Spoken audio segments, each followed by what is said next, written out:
श्री गुरुचरण सरोज रजा निज मन मुकुर सुधारी वरणौ रघुवर विमल यश जोदायक फलचारी बुद्धिहीन तनु जानिकै सुमिरौ पवन कुमार बल बुद्धि विद्या देहु मोहि हरहु कलेश विकार गोष्पदीकृत वारासिं मशकीकृत राक्षसं रामायण महामालारत्नं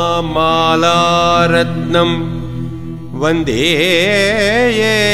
अनिलात्मजम् यत्र यत्र रघुनाथ कीर्तनं तत्र तत्र कृतमस्तकाञ्जलिं बाष्पवारि परिपूर्णलोचनं मारुतिं नमत राक्षसान्तकम्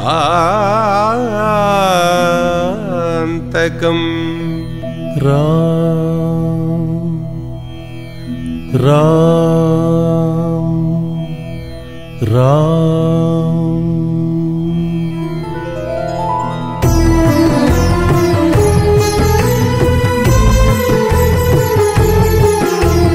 जय हनुमान ज्ञान गुण सागर जय कपीस तिहु लोक उजागर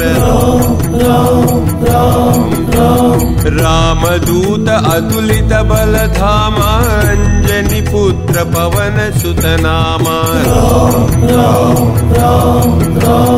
महावीर विक्रम बजरंगी कुमति निवार सुमति के संगी राम राम राम कंचन वरण विराज सुवेशा कानन कुंडल कुंचित केसा राम राम राम राम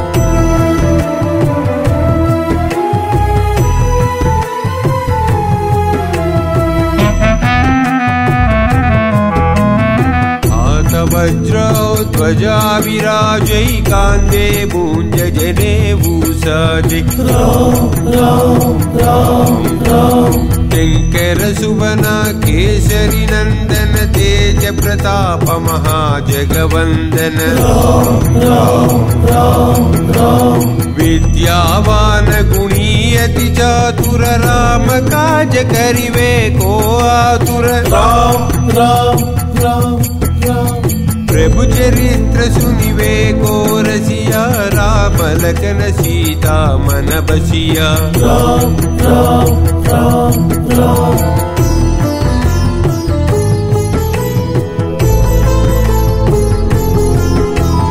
सूक्ष्म रूप धरि सियहि दिखावा विकट रूप धरि लंक जलावा राम राम राम राम भीम रूप धरि असुर संहारे रामचंद्र के काज संवारे राम राम राम राम लाय संजीवन लखन जियाये श्री रघुवीर हर्षि उर लाये राम राम राम राम रघुपति किन्ही बहुत बड़ाई तुम मम प्रिय भरत सम भाई राम राम राम राम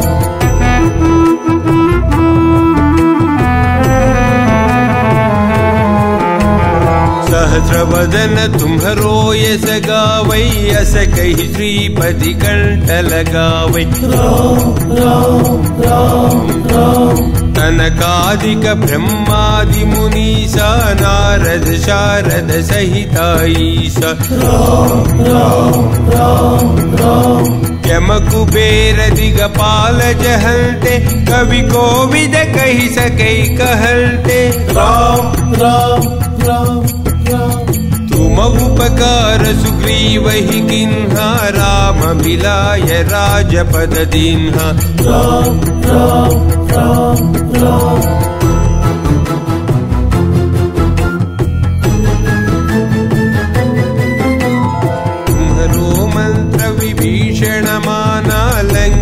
ईश्वर भय सब जग जान। युग सहस्र योजन पर भानु लील्यो ताहि मधुर बल जानु। प्रभु मुद्रिका मेलि मुख माही जलधि लांघि गए अचरज नाहि। राम राम राम राम दुर्गम काज जगत के जेते सुगम अनुग्रह तुम्हारे देते। राम राम राम राम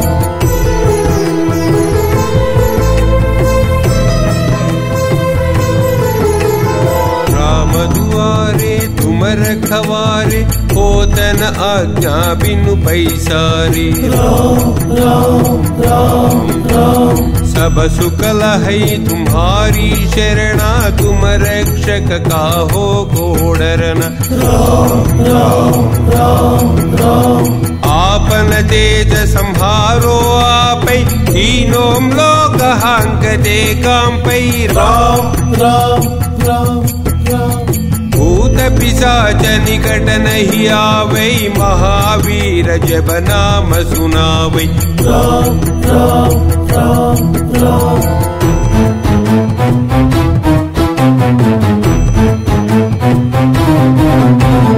नासै रोग हरै सब पीरा जपत निरंतर हनुमत वीरा। राम राम राम राम संकट से हनुमान छुड़ावै मन क्रम वचन ध्यान जो लावै। राम राम राम राम सब पर राम तपस्वी राज जिनके काज सकल तुम साजा। राम राम राम राम और मनोरथ जो कोई लावै तासु अमित जीवन फल पावै। राम राम राम राम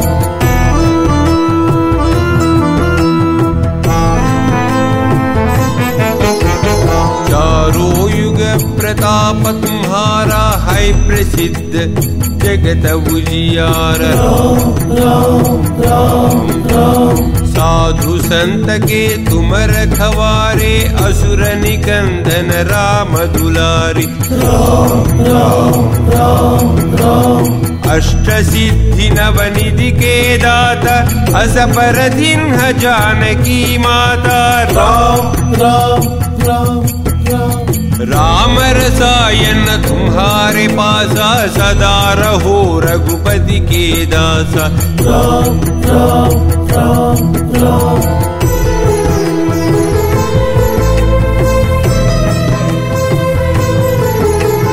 तुम्हारे भजन राम को पावै जन्म जन्म के दुख बिसरावै। राम राम राम राम अंत काल रघुपति पुर जाई जहाँ जन्म हरि भक्त कहाई। राम राम राम राम और देवता चित्त न धरई हनुमत से ही सर्व सुख करई। राम राम राम राम संकट हटई मिटई सब पीरा जो सुमिरै हनुमत बलवीरा।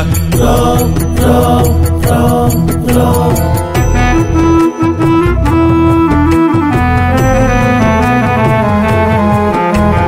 जय जय जय हनुमान गोसाई कृपा करो गुरुदेव की नाई। राम राम राम राम जो से तवार पाठ कर कोई चूट ही बंदी महासुख होई। राम राम राम राम जो यह पढ़े हनुमान चालीसा होय सिद्धि साकी गौरीसा। राम राम राम राम तुलसीदास सदा हरि चेरा की जय नाद हृदय महडेरा। राम राम राम राम पवन तनय संकट हरणा मंगल मूर्ति रूप राम लखन सीता सहित हृदय बसहु सुरभूप। सियावर रामचंद्र की जय। पवन सुत हनुमान की जय।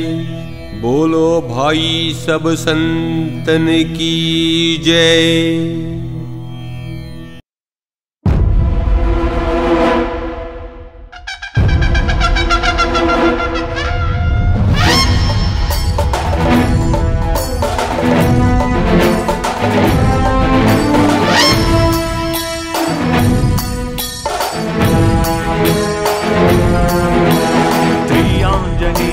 प्रसन्नाञ्जनेयं प्रभादिव्यकायं प्रकीर्तिप्रदायं भजे वायुपुत्रं भजे बालगात्रं भजेऽहं पवित्रं भजे सूर्यमित्रं भजे रुद्ररूपं भजे ब्रह्मतेजं भटञ्जुन् ప్రభాతంబు సాయంత్రమున్ నీ నామ సంకీర్తనల్ చేసి నీ రూపు వర్ణించి నీ మీదనే దండకం ఒక్కటింజేయ నీ మూర్తి గావించి నీ సుందరం పెంచి నీ దాసదాసుండనై రామ భక్తుండనై నిన్ను నే గొల్చెదన్ నీ కటాక్షంబునన్ చూచితే వేడుకల్ చేసితే నా మొరాలించితే నన్ను రక్షించితే అంజనాదేవి గర్భాన్వయా దేవా నిన్నెంత నేనెంత వాడన్ దయాశాలి వై చూచియుందాత వై బ్రోచియుందగ్గరన్ నిల్చియుం తొల్లి సుగ్రీవుకున్ మంత్రి వై స్వామి కార్యార్థమై ఏగి శ్రీరామ సౌమిత్రులం చూచి వారిన్ విచారించి సర్వేషు పూజించి యద్భానుజున్ బంటు గావించి వాలినిన్ జంపించి కాకు సతిలకున్ కృపా దృష్టి వీక్షించి కిష్కిందకే తెంచి శ్రీరామ కార్యార్థమై లంకకే తెంచియున్ లంకినున్ దంపియున్ లంకనున్ గాల్చియున్ యద్భూమి జంజూచి ఆనందము పొంగి ఆయుంగరం విచ్చి ఆ రత్నమున్ తెచ్చి శ్రీరాముకున్నిచ్చి సంతోషనుంజేసి సుగ్రీవునున్ అంగదున్ జాంబవంతాది నీలాదులున్ కూడి యాసేతు ముందాటి వానరాముక పెన్మూకలై దైత్యులం తుంచగా రావణుండంతగా లాగి ఉగ్రుండుడై కోరి బ్రహ్మాండమైనట్టి ఆ శక్తిని వేసి ఆ లక్ష్మణుంచనుందింపగా అప్పుడే పోయి సంజీవిని తెచ్చి సౌమిత్రికిన్నిచ్చి ప్రాణంబు రక్షింపగా కుంభకర్ణాది వీరాదితో పోరాడి చండాడి శ్రీరామ బాణాగ్ని భారంతరిన్ రావణుం చంపగానంత లోకంబులానందమయ్యుండనవ్వేళనన్నవ్వి భీషణున్ వేడుకన్ తోడుకన్ వచ్చి పట్టాభిషేకంబు చేయించి సీతామహాదేవి నిందెచ్చి శ్రీరాముకున్నిచ్చి అయోధ్యకున్ వచ్చి పట్టాభిషేకంబు సంరంభమయ్యున్న నీకన్న నాకెవ్వరు ఊర్మిలేరంచు మన్నించినన్ శ్రీరామ భక్తి ప్రశస్తంబుగా నిన్ను నీ నామ సంకీర్తనల్ చేసితే పాపముల్ వాయునే భయములుం తీరునే భాగ్యముల్ కల్గునే సకల సామ్రాజ్యముల్ సకల సంపత్తులున్ కల్గునే యో వానరాకార యో భక్తమందార యో పుణ్య సంచార యో ధీర యో శూర యో వీర నీవే సమస్తంబు నీవే మహాఫలముగా వెలసియా తారక బ్రహ్మ మంత్రంబు సంధానముంజేయుచున్ స్థిరముగా వజ్రదేహంబునుందాల్చి శ్రీరామ శ్రీరామయంచున్ మనఃపూతమైన ఎప్పుడున్ తప్పకన్ తలచునా జిహ్వయందుండియున్ దీర్ఘదేహంబు త్రైలోక్య సంచారి వై రామనామాంకిత జ్ఞాని వై బ్రహ్మ వై బ్రహ్మతేజంబునన్ రౌద్రనీ జ్వాల కల్లోల వీర హనుమంత భూకార శబ్దంబులన్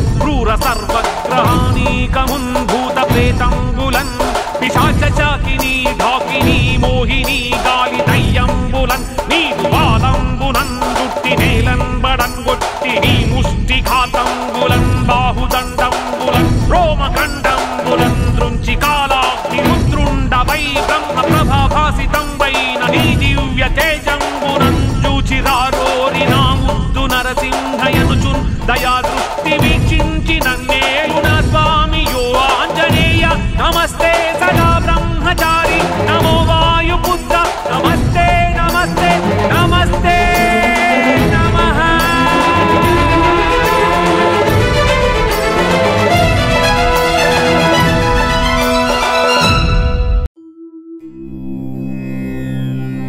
वीता किल विषयेच्छ्यं जातानन्दाश्रुपुलकमत्यच्छं सीतापतिदूताद्यं वातात्मजमध्य भावये हृद्यम्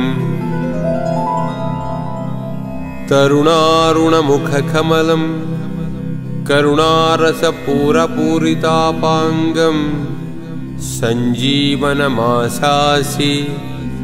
मञ्जुलमहिमानमञ्जनाभाग्यम् शम्बरवैरिशरातिकमम्बुजदल विपुललोचनोद्धारं कम्बुगलमनिलदिष्टं बिम्बज्वलितोष्टमेकमवलम्बे दूरीकृतशीतार्तिः प्रकटीकृतरामवैभवस्फूर्तिः दारितदशमुखकीर्तिः पुरतो मम भातु हनुमतो मूर्तिः वानरनिकराध्यक्षं दानवकुलकुमुदरविकरसदृशं दीनजनावनदीक्षं पवनतपः पाकपुञ्जमद्राक्षम् ये तत्पवनसुतस्य स्तोत्रं यः पठति पञ्चरत्नाख्यं चिरमिह निखिलान् भोगान् भुक्त्वा श्रीरामभक्तिभाग् भवति।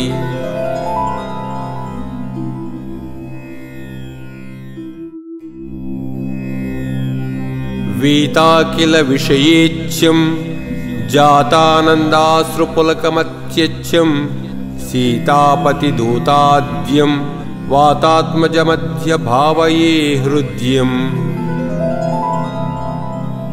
तरुणारुणमुखकमलं करुणारसपूरपूरितापाङ्गं सञ्जीवनमाशासि मञ्जुलमहिमानमञ्जनाभाग्यम्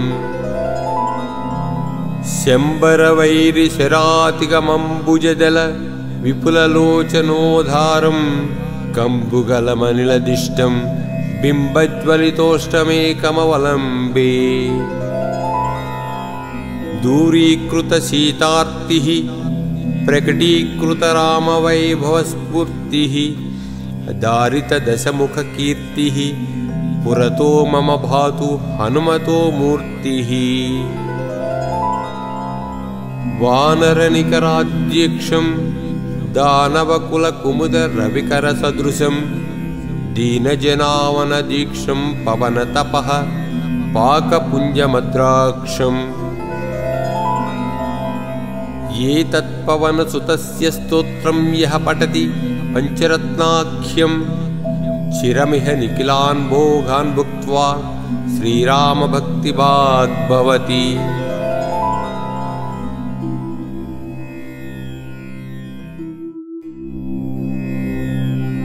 वीता किल विषयेच्छ्यं जातानन्दाश्रुपुलकमत्यच्छं सीतापतिदूताद्यं वातात्मजमध्य भावये हृद्यम् तरुणारुणमुखकमलं करुणारसपूरपूरितापाङ्गं सञ्जीवनमाशासि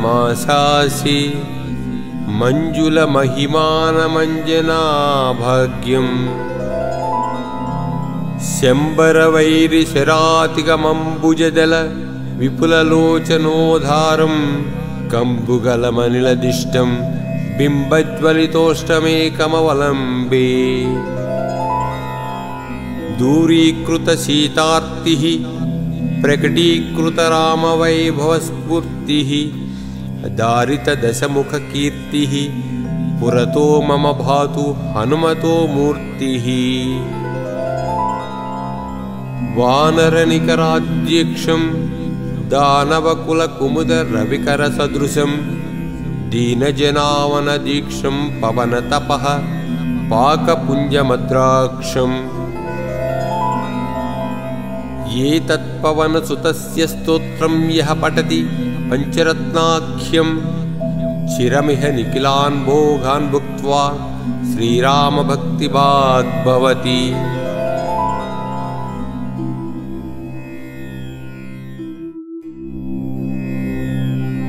वीता किल विषयेच्छं जातानन्दाश्रुपुलकमत्यच्छं सीतापतिदूताद्यं वातात्मजमध्य भावये हृद्यम्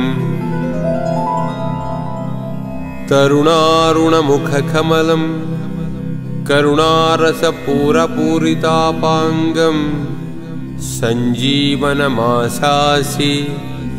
मञ्जुलमहिमानमञ्जनाभाग्यम्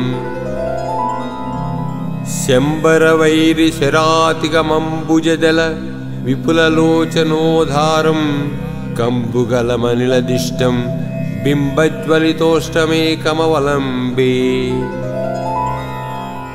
दूरीकृतशीतार्तिः प्रकटीकृतरामवैभवस्फूर्तिः दारितदशमुखकीर्तिः पुरतो मम भातु हनुमतो मूर्तिः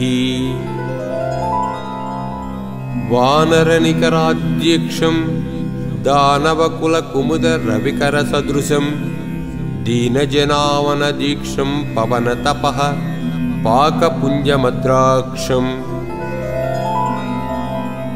ये तत्पवनसुतस्य स्तोत्रं यः पठति पञ्चरत्नाख्यं चिरमिह निखिलान् भोगान् भुक्त्वा श्रीरामभक्तिभाग् भवति।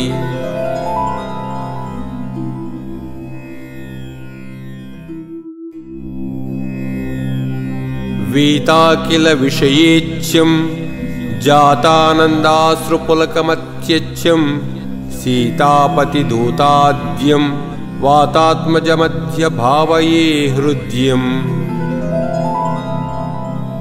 तरुणारुणमुखकमलं करुणारसपूरपूरितापाङ्गं सञ्जीवनमाशासि मञ्जुलमहिमानमञ्जनाभाग्यम्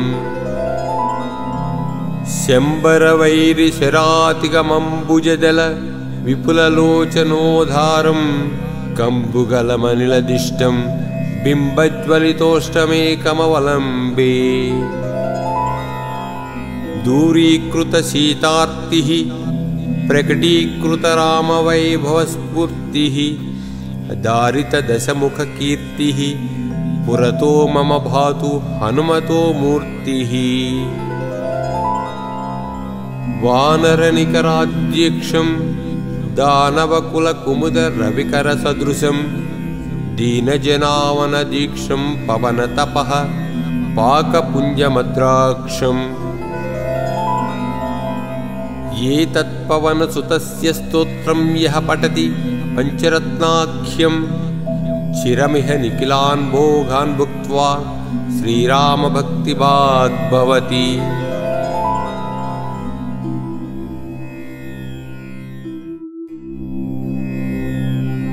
वीता किल विषयेच्छं जातानन्दाश्रुपुलकमत्यच्छं सीतापतिदूताद्यं वातात्मजमध्य भावये हृद्यम्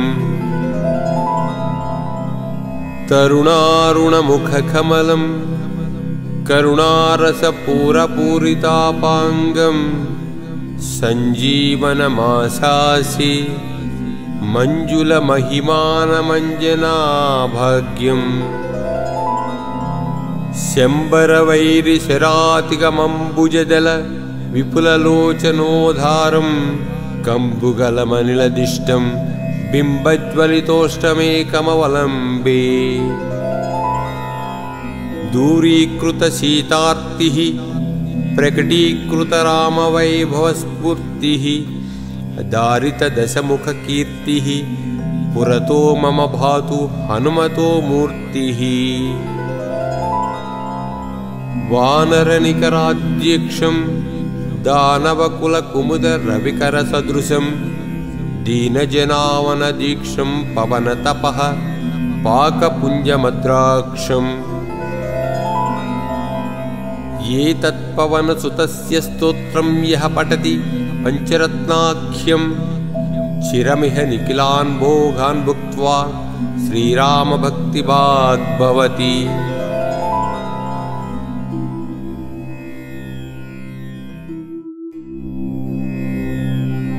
वीता किल विषयेच्छं जातानन्दाश्रुपुलकमत्यच्छं सीतापतिदूताद्यं वातात्मजमध्य भावये हृद्यम्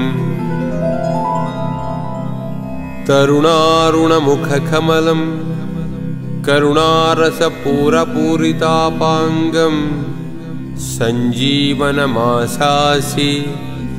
मञ्जुलमहिमानमञ्जनाभाग्यम् शम्बरवैरिशरातिकमम्बुजदल विपुललोचनोद्धारं कम्बुगलमनिलदिष्टं बिम्बज्वलितोष्टमेकमवलम्बे दूरीकृतसीतार्तिः प्रकटीकृतरामवैभवस्फूर्तिः दारितदशमुखकीर्तिः पुरतो मम भातु हनुमतो मूर्तिः वानरनिकराध्यक्षं दानवकुलकुमुदरविकरसदृशं दीनजनावनदीक्षं पवनतपः पाकपुञ्जमद्राक्षम् ये तत्पवनसुतस्य स्तोत्रं यः पठति पञ्चरत्नाख्यं चिरमिह निखिलान् भोगान् भुक्त्वा श्रीरामभक्तिभाग् भवति।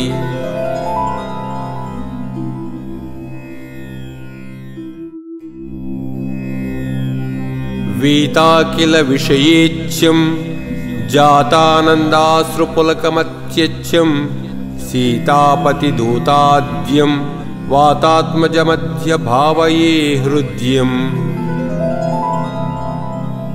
तरुणारुणमुखकमलं करुणारसपूरपूरितापाङ्गं सञ्जीवनमासासि मञ्जुलमहिमानमञ्जनाभाग्यम् शम्बरवैरिशरातिकमम्बुजदल विपुललोचनोद्धारं कम्बुगलमनिलदिष्टं बिम्बज्वलितोष्टमेकमवलम्बे दूरीकृतसीतार्तिः प्रकटीकृतरामवैभवस्फूर्तिः दारितदशमुखकीर्तिः पुरतो मम भातु हनुमतो मूर्तिः वानरनिकराध्यक्षं दानवकुलकुमुदरविकरसदृशं दीनजनावनदीक्षं पवनतपः पाकपुञ्जमद्राक्षम् ये तत्पवनसुतस्य स्तोत्रं यः पठति पञ्चरत्नाख्यं चिरमिह निखिलान् भोगान् भुक्त्वा श्रीरामभक्तिभाग् भवति।